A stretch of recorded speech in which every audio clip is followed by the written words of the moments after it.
C'est une église qui est dans un vieux quartier d'Alençon, Courteil. Et vous voyez régulièrement que la presse notait que cette église devenait quand même un peu une ruine. Et ça sensibilisait beaucoup de personnes de voir cette église qui était à l'abandon. Et un jour, on s'est réunis pour créer une association de sauvegarde du patrimoine.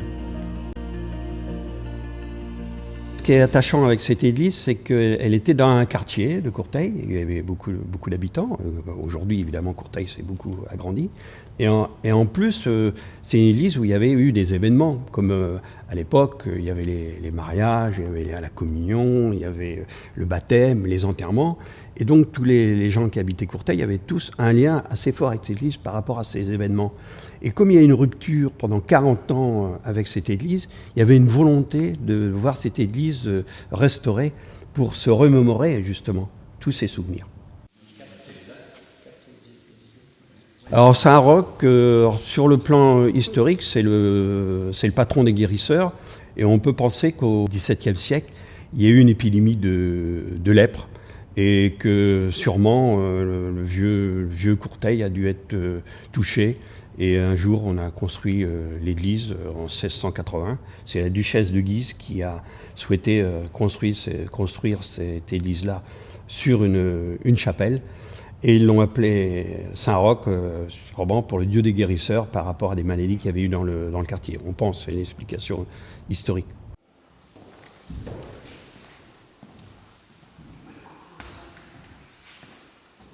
C'était autour de l'église de Saint-Roch, avec son petit square, qu'on a développé Courteil, surtout au XVIIIe, XIXe siècle, avec les maisons de tisserands, puisqu'il y avait le travail du chanvre, qu'on travaillait dans les caves, pour que ça soit humide, maisons de tisserands. Et après, fin XIXe, il y a eu la SNCF avec la gare, et Courteil s'est développé, et puis le XXe siècle.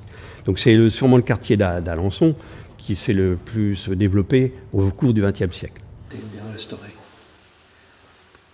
Quand on a créé l'association de sauvegarde du patrimoine en 2009, au début on ne savait pas trop, c'était pour sauver l'église, mais sans plus. Et en fait on s'est aperçu quand on a créé cette association-là, qu'on a fait un appel dans le journal, on s'est retrouvé qu'à l'Assemblée Générale de près 100 personnes. Et des gens de tous les horizons, des paroissiens, des non-paroissiens. Et pourquoi ? Parce que cette église-là représentait un patrimoine et aussi une mémoire par rapport à leur passé ou par rapport à leur famille aussi.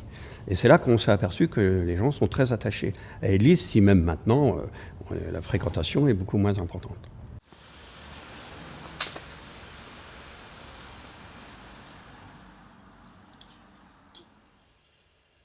Le but de créer l'association loi 901 pour la sauvegarde du patrimoine, ça mobilise les citoyens, puisque c'est le thème des journées du patrimoine. Et là, c'est là qu'on s'est aperçu qu'en fait, les gens se sont investis pour sauver leur église.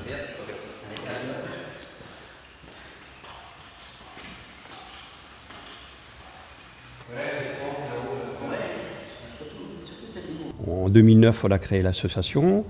On avait signé une convention tripartite avec la ville d'Alençon, qui est propriétaire de l'église, la Fondation du patrimoine. On devait lancer les souscriptions pour récupérer 30 000 €. Quand la ville d'Alençon a vu qu'on avait récupéré, les 2 tiers de ce qu'on devait récupérer pour lancer les travaux, ils se sont dit, faut faire les travaux, c'est qu'il y a vraiment, les gens sont vraiment très sensibilisés. En 2012, la ville d'Alençon lance les travaux pour la toiture, charpente et toiture. Et en 2014, tous les enduits extérieurs. Et là, dernièrement, ces jours-ci, tous les vitraux qui viennent d'être restaurés entièrement. Donc on a une église qui est clos et couvert, qui est totalement restaurée. Il a bouché ici par un endroit, je ne sais plus trop. Ça avait été brûlé par une cigarette. La paroisse est toujours affectataire de l'église, c'est-à-dire qu'elle a toujours les clés. La paroisse peut très bien décider du jour au lendemain de faire un office, alors qu'elle n'a pas eu depuis 40 ans. Nous, ce qu'on souhaiterait, c'est organiser des manifestations culturelles. On le fait, la paroisse actuellement, on nous donne l'autorisation, puisque pour récupérer les fonds, on organise des concerts, des expositions. En plus des animations qu'on organise, on fait des conférences. On fait une conférence annuelle. On essaie de le faire avec un historien local qui nous fait un point sur l'histoire de Courteil.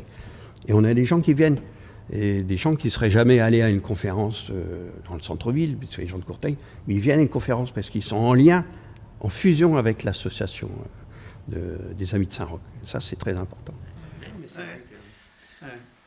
On a bien bossé, les gars. Quand on a créé l'association en 2009, personne ne croyait qu'on allait sauver l'église Saint-Roch en si peu de temps.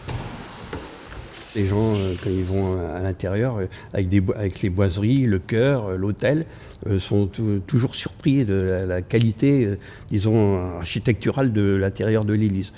Mais ce qu'il faut, c'est qu'on nous a transmis ce patrimoine. Hein, on nous l'a légué. Maintenant, il faut qu'on le transmette aux anciens. Et je crois que c'est ça qui est important. Et une fois qu'on a restauré cette église, on en trouvera bien. On trouvera bien une activité, soit culturelle, et j'espère que ça sera peut-être les deux. Là, bon, il a gardé une patine ancienne, c'est bien, quoi. Moi, je pense Il faut qu'on fasse un lien aussi entre le patrimoine et la réalité d'aujourd'hui. C'est pas du neuf, C'est un bien collectif qu'on doit transmettre aussi.